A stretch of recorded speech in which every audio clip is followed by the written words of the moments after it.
Olá, olá, olá, pessoal!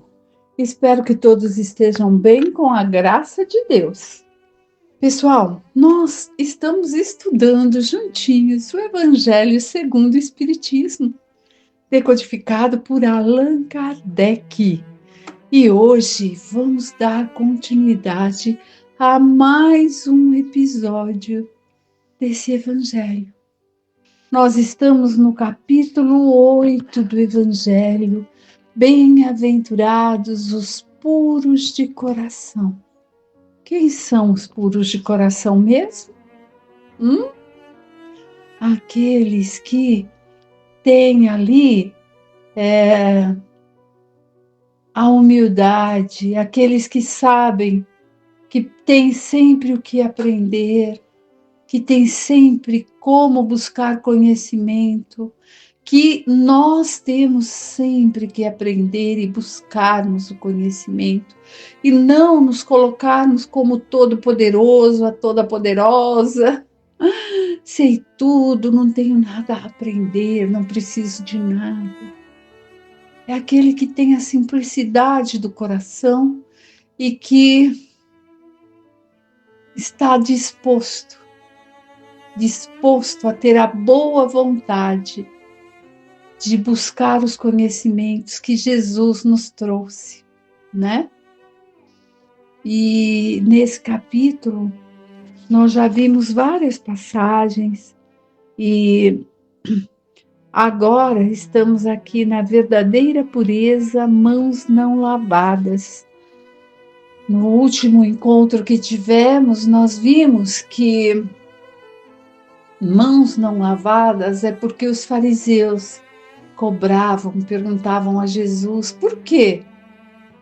Seus discípulos não lavam as mãos antes de comer, que eram regras exteriores, que as pessoas lá na Idade Média seguiam e achavam que isso era o seguir a Deus. Não que fossem regras erradas, ok, nós também devemos lavar a mão antes de comer. E Jesus sabia disso e nunca pregou o contrário, dizendo, todos têm que comer de mãos sujas. Não é isso. É porque Jesus colocou os fariseus, falou, mas que adianta mãos limpas e lavadas, né? Não com essas palavras, óbvio, mas e o interior sujo? O que importa é termos ali o coração puro, coração com bondade, porque é do coração impuro que sai as atrocidades, os latrocínios, os homicídios, os roubos, os maus pensamentos, tudo isso. Então, nós estamos nesse trecho e agora nós vamos ver aqui, a explicação de Kardec sobre isso, né? No item 10. Vamos à leitura, então? Vamos lá. Os judeus haviam desprezado os verdadeiros mandamentos de Deus para se apegarem à prática dos regulamentos estabelecidos pelos homens, fazendo da sua prática rígida caso de consciência. Então, os mandamentos que eles tinham, eles conheciam, mas eles foram transformando de uma forma que fizeram com que os verdadeiros mandamentos de Deus, como foi dito na palestra anterior, honrai seu pai e sua mãe, e Jesus nos coloca que sejam quem forem e da forma que nos relacionemos com ele, nós devemos ser gratos, pois nos deram a oportunidade da vida. Enquanto era pregado ali que toda oferta que fosse oferecido a Deus, né, a oferta financeira, dizia que já estava cumprida a lei de Deus. Então a pessoa podia fazer assim atrocidades e tudo bem, está cumprida a lei de Deus? Não é assim. Jesus veio nos mostrar que não é assim. Então aí ele vem nos colocando aqui agora, né, a explicação disso tudo que vimos, que os ensinamentos haviam sido deixados de lado e se apegaram ali à prática de regulamentos estabelecidos pelos homens, fazendo dessas práticas que os homens ali da época que tinham poder estabeleceram como regra, como se fosse um caso de consciência. Ah, se eu fizer isso, tudo bem, eu estou fazendo certo. Mas se eu não fizer, eu estou pecando. Era assim. Tanto que Jesus, quando veio, nós vimos também, ele veio mostrar um Deus amoroso. E não aquele Deus temido. Ai, se eu não fizer isso, eu vou ser castigado, eu vou ser punido. Aquele peso de consciência, não é isso. É o Deus amoroso que nos dá chances e chances na vida, né? Então vamos continuar. Qualquer ensinamento, ainda que fosse de compreensão simples, tornava-se complicado por causa das exigências formais exteriores. Até coisas simples, como o próprio lavar a mão. Mas a exigência que se tinha de que aquilo fosse cumprido, e se não fosse em público ainda, imagina, a pessoa já era punida. Então era isso que estão nos mostrando, né? Que tornava assim algo bem complicado. Como era mais fácil seguir essa práticas do que realizar a reforma moral e íntima, isto é, lavar as mãos do que limpar o coração.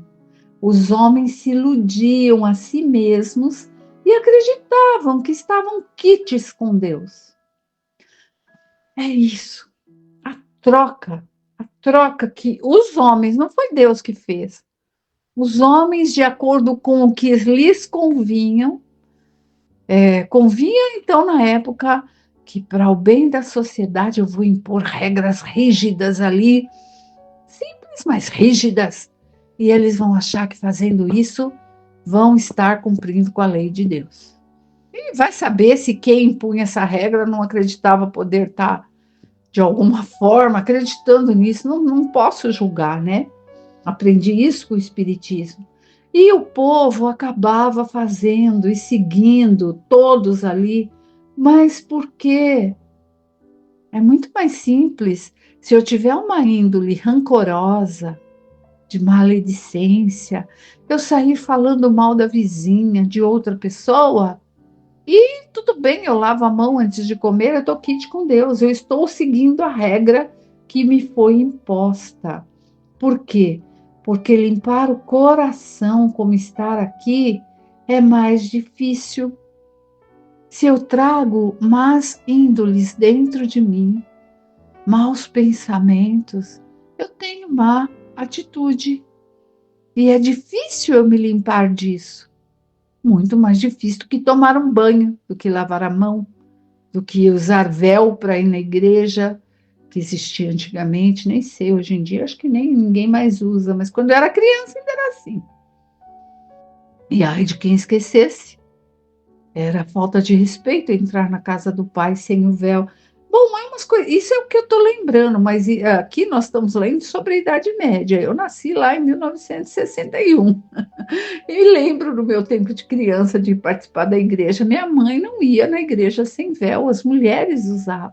Tem ali uma regra toda, né? Isso é muito mais simples do que, esqueci o véu, mas tudo bem, estou aqui de coração puro e vou fazer o meu melhor durante essa semana.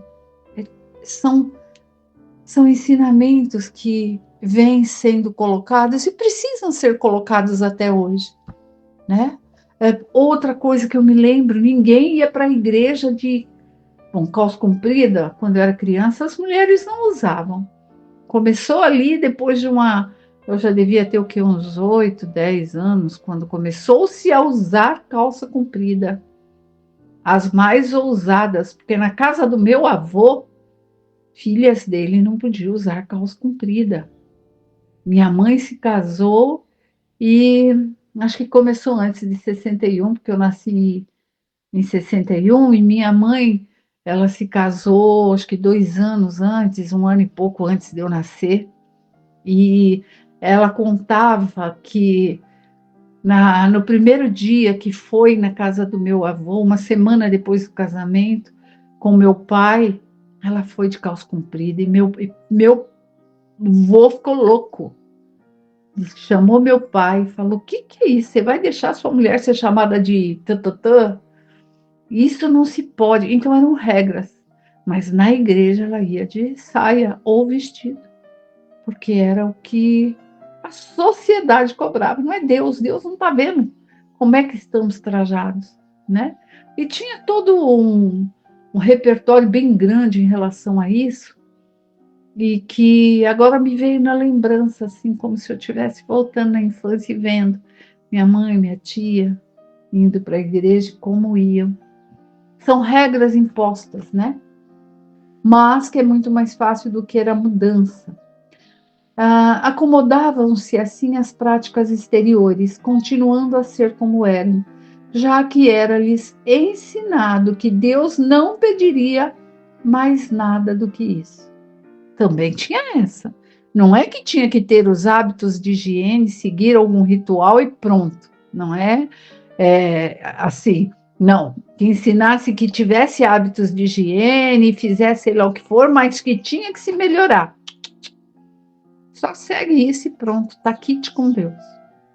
Eis porque o profeta dizia: é em vão que este povo me honra com os lábios, ensinando mandamentos e leis dos homens. Isaías, o profeta Isaías 29, 13. Assim também aconteceu com a doutrina moral do Cristo, que acabou sendo colocada para trás, esquecida, a exemplo do que haviam feito os antigos judeus, que acreditavam que sua salvação era mais garantida pelas práticas exteriores do que pelas morais, né? Então, também na época de Cristo, o ensinamento dele, porque na Idade Média, ir à missa, né? Comprar indulgência, confessar, fazer várias e várias orações, fazia com que os pecados do povo, daquele que estava fazendo isso, indo à igreja, vou pagar indulgência, vou comprar um pedacinho do céu, cometi um pecado, o padre mandava rezar lá 20 Pais Nossos, não sei quantas vezes, repetir. Não era o pensar em Deus, você ia estar falando ali com a boca, mas o coração e a mente sabe-se Deus, né? Então, isso tudo era visto como que deixando os pecados de lado, mas não cobrava nada da pessoa e melhora como ser humano, como espírito eterno. Vamos continuar. A esses acréscimos feitos pelos homens à lei de Deus, porque foram os homens que acrescentaram essas coisas nas leis de Deus, que Jesus se refere quando disse: toda planta que meu Pai celestial não plantou será arrancada pela raiz. Ou seja, todo esse ensinamento colocado, ensinamento não, práticas, me desculpem, eu usei a palavra errada. Todas essas práticas colocadas pelo ser humano nas leis de Deus, como se fosse Deus, mas não é de Deus, não é que Deus pede para a gente ser porquinho, não é isso, mas Deus não diz que para atendermos ali os ensinamentos de Deus é preciso cumprir isso, isso, isso e aquilo. Não. Precisamos estar bem, sermos boas pessoas, bons espíritos e fazermos o bem. Então, isso tudo, Jesus fala assim: se foi colocado pelo homem e não é de Deus, não é o que está ali trazido por Deus, vai ser arrancado pela raiz. O propósito da religião é conduzir o homem a Deus. Mas o homem só chega a Deus quando está perfeito. Portanto, toda religião que não torna o homem melhor não atinge seu objetivo. E aquela sobre a qual o homem pensa poder se apoiar para fazer o mal, pior ainda, né? Ou é falsa, ou foi falsificada em seus fundamentos.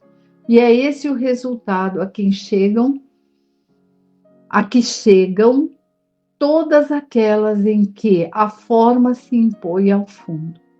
A crença, seja ela qual for, na eficiência dos símbolos exteriores é nula, se não impede que se cometam homicídios, adultérios, roubos, calúnias e o mal ao próximo. Ela faz supersticiosos, hipócritas ou fanáticos, mas não faz homens de bem. É isso. Toda crença, seja qual for, que se apegue ali a símbolos exteriores e não aos ensinamentos, é uma crença falsa, né? Por isso que se tem assim, a fé sem obra é vã, dita pelo Tiago. Por quê? Porque quando nós mudamos interiormente, nós somos capazes de praticar o bem e de colocarmos em prática o que aprendemos. Não basta, portanto, ter aparência de pureza. É preciso, antes de mais nada, ter a pureza de coração. É assim que se encerra esse pedacinho desse item, né? Ali, pureza de coração e mãos não lavadas. Por quê? Porque é o coração puro que verá a Deus.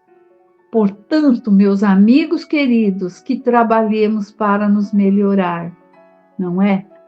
Devemos trabalhar, nos melhorar, estarmos bem conosco mesmo, porque precisamos nos amar, amar a Deus sobre todas as coisas e ao próximo como a si mesmo. Então, nessa época, precisamos buscar nossa melhor. Que sejamos, sim, espíritos encarnados buscando a nossa evolução, praticando as obras, como diz Tiago, né? Que a fé sem obra é vã. Pratiquemos em nós mesmos, buscando falar menos coisas ofensivas, menos críticas, olhar o outro com empatia e buscar se colocar no lugar do outro ao invés de apontar o dedo, né? Minha amiga Silvia Lopes, ela disse em algumas palestras, e eu lembro bem, todo aquele que julga, o julgar, julgou, já errou. É isso, simples. Julgou, já errou. Então, que nos abstenhamos do ato de julgar e que procuremos fazer em nós a reforma íntima. Fiquem com Deus, até o próximo estudo e que sejam dias lindos, cheios de alegria, saúde, paz, prosperidade, ensinamentos e trabalho, porque o trabalho nos tira da inércia e nos faz colocar em prática aquilo que estamos ouvindo ou falando, não é? Até breve, meus irmãos.